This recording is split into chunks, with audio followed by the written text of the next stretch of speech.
시청자 여러분, 안녕하십니까? 중국은 한국과 마찬가지로 역사가 오래된 만큼 역사적으로 좋은 일을 한 인간과 악한 행실로 후대에까지 이름을 날리고 있는 인간도 많죠. 이 많은 인간들 중 특히 악독한 일만 일삼으며 살다간 희대의 악녀 대열에 이름을 올린 여자도 상당히 많거든요. 중국에 조금만 관심이 있는 분들이라면 익히 알고 있는 청나라를 말아먹은 근대 중국의 악녀인 서태후가 중국 역대 악녀들 중 꽤 많은 악독한 일을 저질렀던 여인이었죠.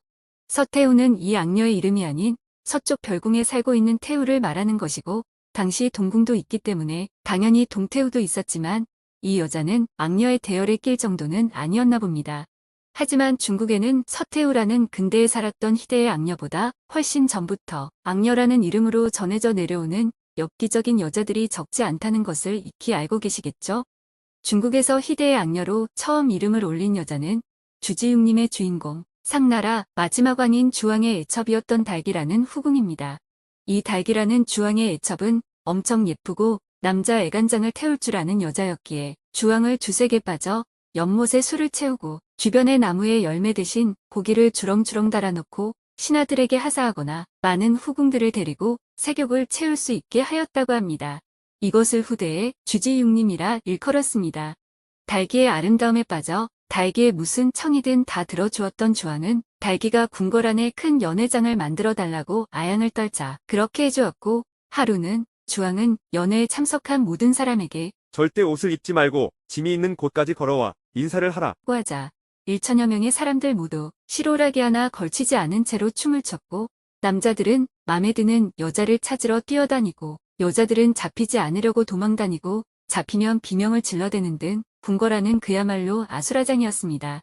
이런 광란의 도가니가 120일이나 계속됐고 이것을 장야지음이라고 합니다. 달기는 이런 주왕의 전폭적인 사랑 속에 사치는 날로 심해져 노대라는 금고를 만들어 보물을 쌓아두었고, 별궁에 개, 말, 야수 등 온갖 동물을 풀어놓고 지금의 동물원을 즐기듯 했습니다.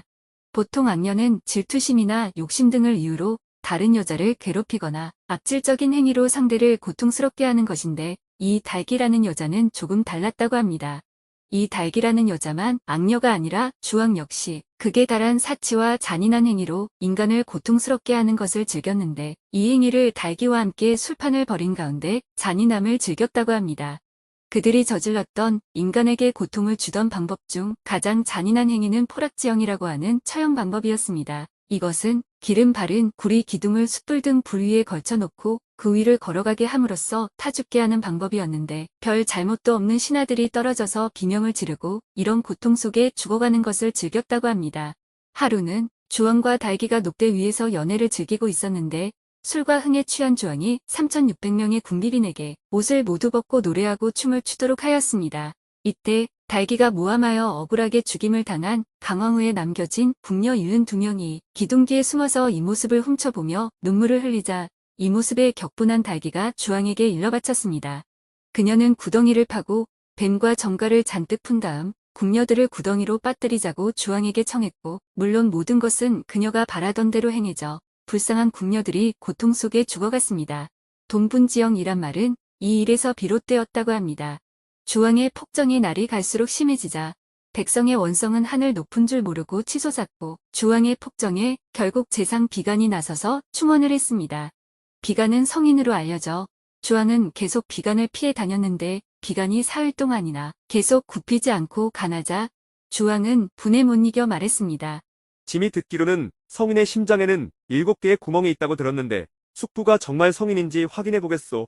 이렇게 하여 결국 비간은 죽임을 당했고 시신은 해부되어 심장이 도련해졌는데, 이것을 주왕과 달기가 같이 감상하였다고 합니다. 어떤 문헌에는 달기가 자신의 심장병이 나으려면 비간의 심장을 먹어야 한다고 주왕을 꼬셨다는 얘기도 있습니다. 결국 무왕이 은나라를 멸한 후 달기는 유부로 찍혀서 차명에 처해졌습니다. 달기의 죽음에 관해서는 여러 가지 설이 있지만 일단은 사기 음봉기의 내용대로 달기가 처형되었다는 게 정설입니다. 그 밖에 전하는 이야기로는 처형하려던 망나니들이 그녀의 외모에 홀려 혼이 달아나서 칼을 들어 올리지 못하자 형장의 대장이 고자인 90대 늙은이 망나니로 처형하려 했으나 그 늙은이도 달기를 보자 현기증이 나고 눈이 부셔 목표물을 겨냥할 수가 없었다고 합니다. 그래서 그 얼굴을 보자기로 가리고 나서야 목을 벨 수 있었다고 하는데 얼굴을 가린 그 보자기에서도 빛이 났다고 합니다. 오늘 방송은 여기까지입니다. 구독과 좋아요는 콘텐츠 제작에 큰 힘이 됩니다. 구독, 좋아요, 알림 설정을 부탁드리며 방송을 마치겠습니다. 감사합니다.